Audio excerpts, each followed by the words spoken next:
Donc Aurélien, je voulais quand même souligner le petit carton rouge. Je sors le petit carton rouge, vous avez vu, je sors de ma poche. Carton rouge pour ASO, Christian Prudhomme quand même en demi-teinte. S'est excusé quand même de cette maladresse puisqu'ils ont appelé 15 minutes avant l'annonce officielle du décalage de Paris-Roubaix. Par contre, je sors le gros carton rouge, mon cher Aurélien, pour l'UCI, l'Union Cycliste Internationale, qui a appelé le Tour de Vendée, le comité d'organisation, plus de 6 jours après, alors que c'est son job d'essayer de réguler en tout cas tous ces décalages de course. Donc carton rouge, que ça se reproduise pas, parce que je quitte cette émission, mon cher Aurélien. Ils vous appelleront peut-être un an après que je sois parti, mais voilà. C'est des menaces assez lourdes que vous faites. Ouais, attention, attention, je mets ma carrière en jeu. Ce week-end devait avoir lieu les foulées de Chantonnay. Après avoir déjà dû annuler en 2020, l'Athletic Club de Chantonnay a décidé cette année de les remplacer par une course virtuelle et solidaire. Et donc depuis samedi et pendant 3 semaines, il est possible de s'inscrire sur le site protiming.fr, de choisir une catégorie, course ou marche, une distance, 5 ou 10 km,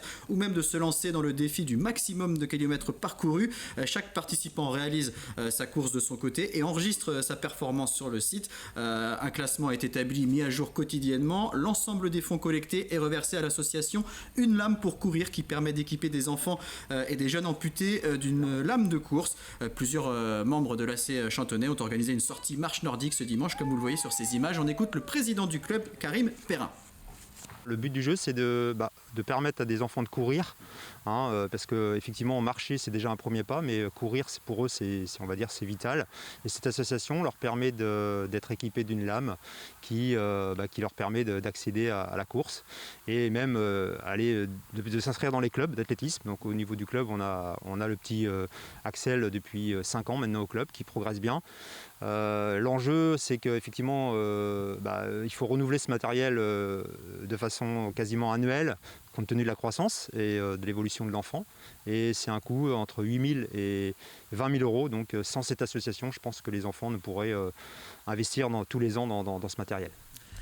Alors, cyclisme féminin maintenant, c'était notre invitée il n'y a pas si longtemps. Elle aussi, elle fait partie du RVC, c'est Flavie Boulet. Eh bien, Flavie Boulet, qui était finalement du côté du Tour du Gévaudan, Coupe des Nations junior en Occitanie. Flavie Boulet qui a pris une excellente 8e place au classement général, qui termine première française, qui était sous les couleurs du Pôle Espoir de Bourges, et qui a fait une excellente prestation face à la concurrence internationale. C'était ça qui était important de souligner, puisqu'elle disait maintenant il va falloir prouver ce que je vaux auprès des internationaux. Eh bien, elle l'a fait de la meilleure des manières, même si finalement c'était long et horrible, pour reprendre les termes, mon cher Aurélien. Non, ça, c'est pas les termes de ma petite amie lors de mon premier rendez-vous en 6e. Long et horrible, c'était bien la côte Lorange-Jalabert, mon cher Aurélien. Je vois que ça vous fait sourire. La Croix-Neuve, Lorange-Jalabert, cette montée horrible de 10 km à plus de 3 km, à plus de 10% de moyenne. C'était très, très compliqué. Il y avait beaucoup de zigzags dans la montée. Et je termine cette chronique, mon cher Aurélien, par du love, par du kiss, par de l'amour, parce que l'année 2021, c'est de l'amour, et le vélo, c'est aussi de l'amour. Bienvenue à bébé Orso. Je salue Clément Orso, passé Orso Pro. Pas tout de suite, parce que pour l'instant, il va falloir qu'il pouponne. Regardez-moi ces petits petons à croquer. Magnifique. La naissance d'Armand Orso le 16 décembre dernier. Félicitations à Alice, la maman, qui a quand même beaucoup plus travaillé que Clément. Et voilà, c'était un petit bébé Covid. Et j'avais envie de terminer cette chronique par du love, par de l'amour, mon cher Aurélien. Voilà, ça en est terminé pour aujourd'hui. Très bien, merci beaucoup Johan. Donc il y a de la